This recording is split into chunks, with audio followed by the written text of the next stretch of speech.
Hello, my name is Elijah Wells, and today's review is Jordan Peele's new movie, Nope.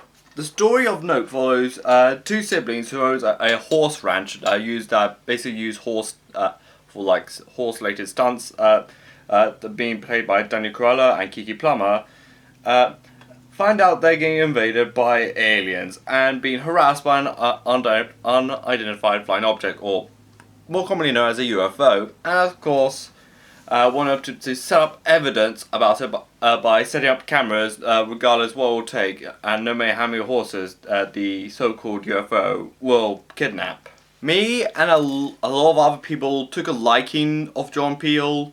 Of course, like his comedy, of course, but through his horror movies he did, like his two previous movies he did before this, like 2017's Get Out and 2019's Us.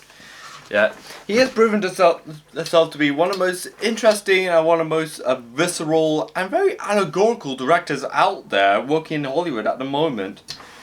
And with this one, with a massive $60 million budget, and definitely the first one, surprisingly well, Jason Blum or his Blumhouse company in his helms.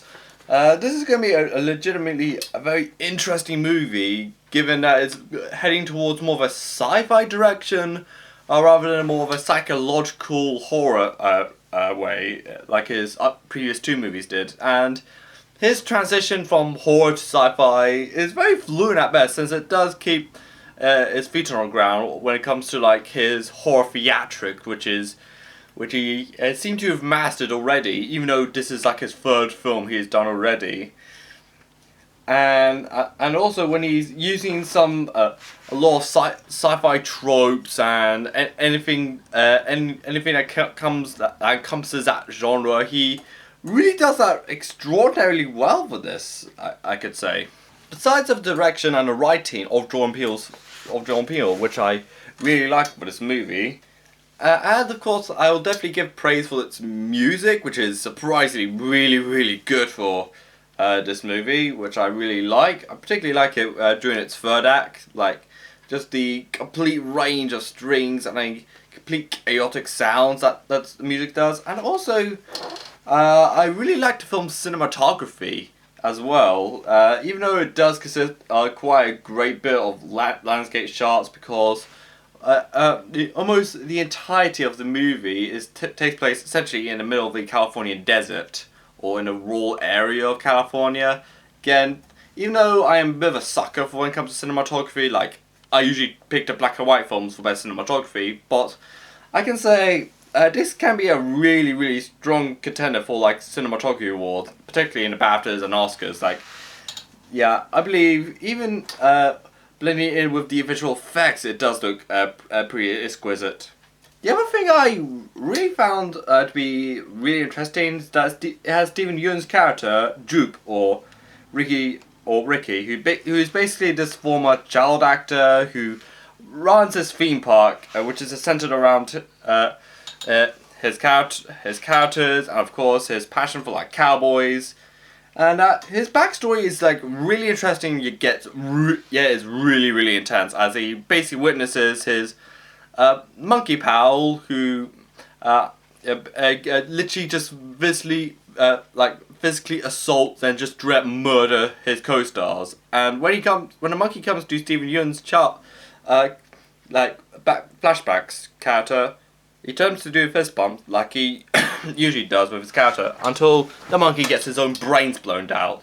Like, in a weird sense, and how he addresses it, literally in the movie, like, yes, it went everywhere. It was even on SNL. Like, it was that, like, that.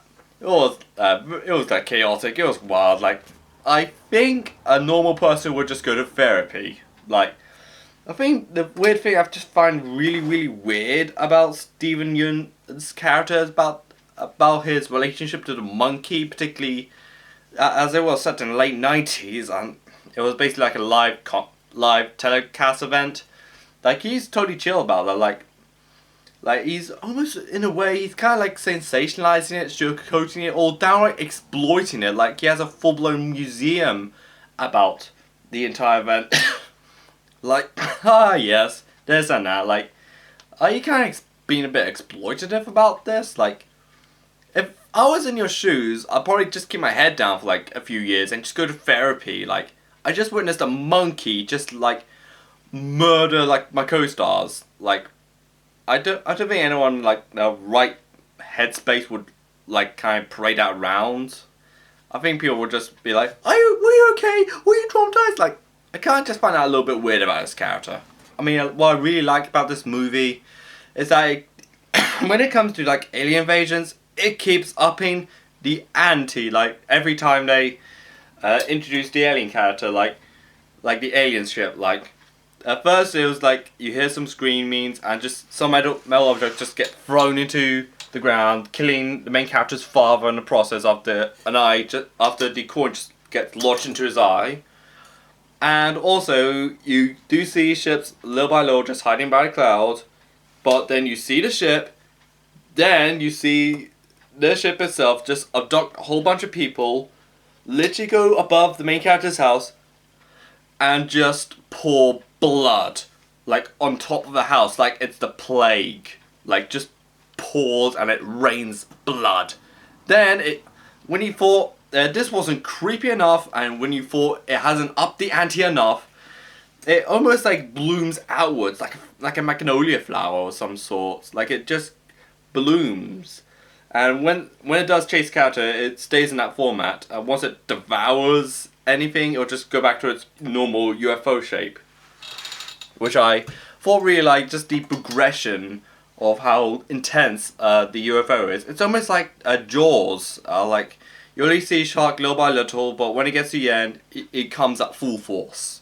I definitely like the movie on its own, but I think the massive problem with the movie, if I compare it to like his other movies, like Get Out and Us, like, what's this movie gonna have to say about us? Like what does it say about, I don't know, the African American experience? Like, what does it say about American society? Like, I feel like if there's any allegories in the movie, of course, there's like sensationalism, spectacle, and definitely some exploitation in there. I think, again, these are of course global issues, like a lot of his movies. But I'm not sure if there's like a super clear cut, like answer, like where what direction he wants to go to. Like, Get Out is basically racism and privilege. And Us is about xenophobia and the us and them notion. And for Nope, I think anything that I tried to grasp on, I think I never seemed to grab hold of it. Even its title, like for Get Out, it's Get Out, like in a racially charged term, or Us, like us and them. Nope, there are some theories that says not off planet Earth or not our planet Earth. But it turned out in an interview, Jordan Peele just said, I just want to elicit that reaction. Even though the main character by David Corella just says, no, nope. And the audience kind of just chuckled with it and just kind of went along with it. Like, it's just kind of, I think to myself, like, I think where is Jordan Peele, like, taking the moral or the central theme of the movie, like, what is it? Because it doesn't feel as completely polished as the other two, but again, I definitely did enjoy the movie, of course. Even though the movie didn't climb as high as his other films, but again, this is definitely a very greatly consistent movie from him, and this is something I'm very proud to see as a part of his filmography. Even though this is again a great movie, the cinematography, the performances are brilliant, the direction and writing is great, the backstory of Steve Yeun's character is really terrifying at best and really intense. Even though his motives and his way of like reimagining his own past is a little bit twisted in my opinion, almost like an unreliable narrator or a Rashomon effect. Again, this is definitely his most visually gorgeous movie, rather than his most. It definitely isn't his most under your skin or the most one of the most allegorical or like most politically charged thing he's done. But again, this is a great film he's did, even though again isn't his strongest movie he's done. But again, it's again in the same way that it's saying like It's great, but not Get Out great. I'm feeling an 8 out of 10 for Nope. So, what do you think of the movie Nope? Let me know in the comments below, like this video, subscribe to my channel, follow me on Twitter and Instagram, and this is Elijah Wells, and bye.